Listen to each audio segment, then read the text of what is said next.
بورد مشترک نظارت و انسجام یا GCMB. بورد مشترک نظارت و انسجام یا GCMB در کنفرانس لندن در سال 2006 جهت نظارت از اجرای توافقنامه افغانستان راه اندازی شد. از آن زمان به بعد این بورد من حیث یگانه چارچوب هماهنگ کننده استراتژیک پلیسی ها، حل مشکلات و پاسخگویی متقابل میان دولت و جامعه جهانی در بلندترین سطح ظهور نموده انجام وظیفه می نماید. بورد متذکره امروزه من حیث یگانه ساختار استاندارد برای پاسخگویی متقابل دولت و جامعه جهانی، ایجاد هماهنگی استراتژیک و سازماندهی جلسات و کنفرانس های بین المللی پیرامون افغانستان شناخته شده است. از زمان تأسیس بورد مشترک نظارت و انسجام یا GCMB به عنوان بستر مرکزی برای هماهنگی استراتژیک، تدوین پالیسی‌های مشترک، حل مشکلات و حسابدهی متقابل بین دولت افغانستان و جامعه بین المللی عمل کرده است.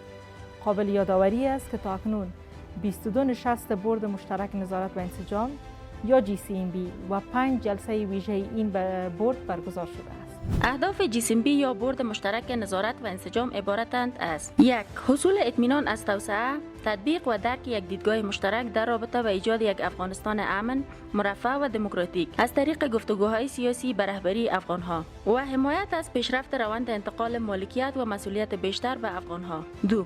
نظارت سطح عالی از چگونگی پیشرفت‌ها و چالش‌های فراراه تطبیق چارچوب ملی صلح و انکشاف افغانستان و فراهم نمودن راهنمودهای استراتژیک در رابطه با اولویت‌های افغانستان در عرصه‌های امنیتی، حکومتداری و انکشافی توافق شده در کنفرانس‌های بین‌المللی پیرامون افغانستان. 3. انسجام و بهبود هماهنگی میان کمک‌های انکشافی و همسو نمودن آنها با اولویت‌های حکومت جمهوری اسلامی افغانستان. 4. پرداختن به مشکلات مهم سیاست‌ها، هماهنگی، تطبیق و تأمین مالی یا سایر موانع مشخص شده توسط دولت افغانستان و یا جامعه جهانی که نیازمند توجه در سطح بالا با روحیه پاسخگویی متقابل دارند. حالا GCMB هغه کومکونه چې د جامعه جهانی له طرفه کیږي افغانستان ته او افغانستان سره هم مصرفوي حکومت بخشو کې مصرفوي او بیرته چې گزارش ورکړي په اصول کې اندغه بورد دا بورد ایجادیږي او یو طرف جامعه جهانی په شمول سفیران او دغه نمایندگان بل خاطر دولت او کابینه ده